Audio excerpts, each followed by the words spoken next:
Assalamualaikum warahmatullahi wabarakatuh. Sebelumnya, izinkan kami untuk memperkenalkan diri.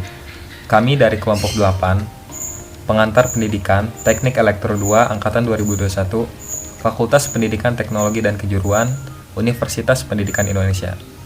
Kelompok kami beranggotakan Alamsyah Muhammad Saputra dengan NIM 2106142, Raka Naufal Pasya dengan NIM 2107931, Zeki Zulhaki dengan NIM 2109087.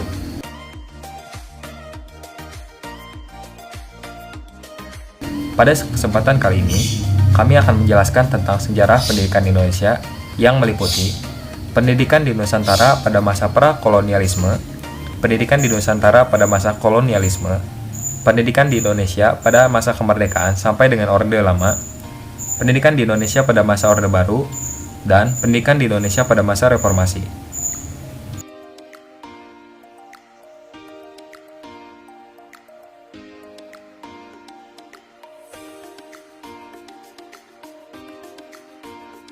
Pendidikan dalam pengertian paling sederhana merupakan proses transfer budaya, yang di dalamnya juga meliputi sistem pengetahuan, bahasa, religi, mata pencaharian, dan lain sebagainya. Pendidikan terstruktur pertama kali hadir pada masa pengaruh kerajaan bercorak Hindu-Buddha di Nusantara. Selain di Sumatera, pendidikan yang berbasis agama Buddha juga terdapat di Jawa pada abad ke-7. Sistem pendidikan tinggi telah digambarkan pada keadaan sekitar abad ke-4 sampai dengan abad ke-8. Pada abad-abad terakhir menjelang jatuhnya kerajaan Hindu di Indonesia, sistem pendidikan tidak lagi dijalankan secara besar-besaran, tetapi dilakukan oleh ulama, guru kepada siswa dalam jumlah terbatas di padepokan.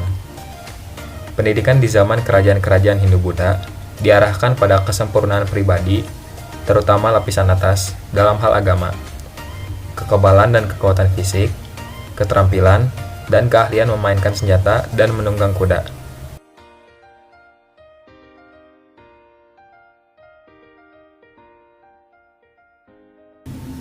Pada tahun 1536, penguasa Portugis di Maluku bernama Antonio Galvano mendirikan sekolah-sekolah seminari untuk anak-anak dari pemuka-pemuka pribumi.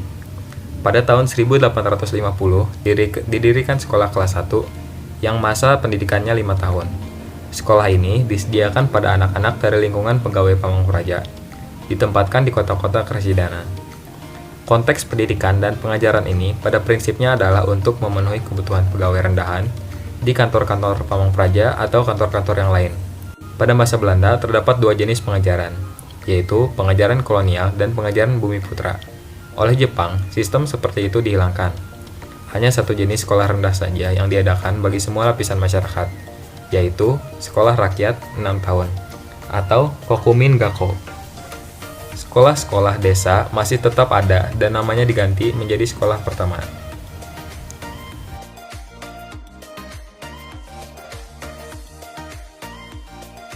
Praktik pendidikan zaman Indonesia mereka sampai tahun 1965 bisa dikatakan banyak dipengaruhi oleh sistem pendidikan Belanda.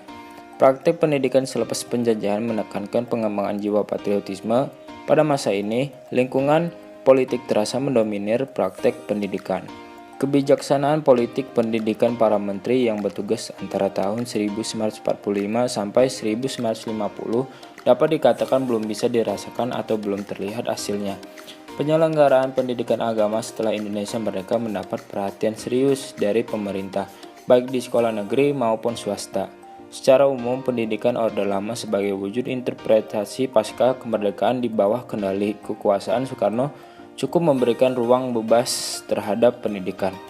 Pemerintahan yang berasakan sosialisme menjadi rujukan dasar bagaimana pendidikan akan dibentuk dan dijalankan demi pembangunan dan kemajuan bangsa Indonesia di masa mendatang.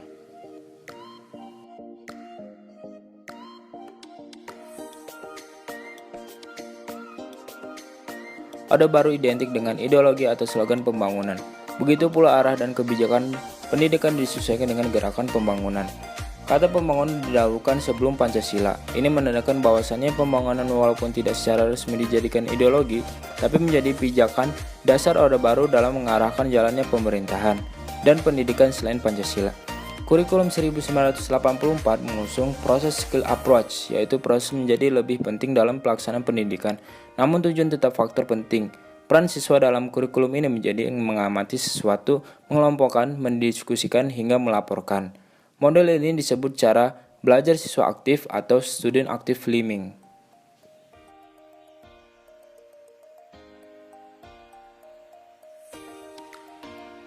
Undang-Undang Nomor 22 Tahun 1999 tentang Pemerintah Daerah implikasi dari suatu bangsa Indonesia dalam waktu kurang dari 1 dasawarsa sering terjadi pergantian kabinet sesuai dengan masa kuasa presiden. Hal ini tentu saja berdampak pada sistem pendidikan yang selalu berubah-ubah.